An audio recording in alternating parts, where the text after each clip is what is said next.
ఇలా వచ్చేసి లోపల పక్క క్లీనింగ్ వాళ్ళిద్దరు చేస్తారు లోపల. ఏ Mahesh mom look at me యార్, ఎటు చూడమా లోపల గీక్తుర్రు మొత్తం. ఇగో మొత్తం పొట్టు వెళ్ళింది. స్టిక్కర్లు మొత్తం పక్క పని ఉన్నాయి, తీసేయాలి. మొత్తం డిస్ప్లే పెట్టిర్రు. ఈ టైల్ కూడా క్లీన్ చేసుడే. ఇక్కడ ఒక పెద్ద డిస్ప్లే, ఏసీలు. బయట వచ్చేసి ఇలా ఉంటుంది అన్నమాట. కొత్త ప్రాజెక్ట్ ఇది.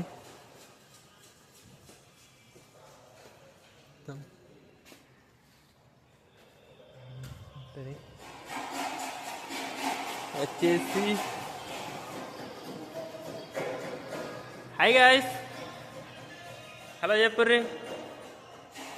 కనబడతలేరు రవి, మీరు కనబడతలేరు ఎండకు. జాగ్రత్త జాగ్రత్త, కింద పడిపోతారు అయిందా మళ్ళీ. కొంచెం మంచిగా. హాయ్ మామా, ఈ స్టిక్కర్లు కనిపిస్తున్నాయి, ఇవన్నీ తీసేయాలి, గ్లాస్ క్లీన్ చేసేయాలి, మన పని అయిపోయినట్టే.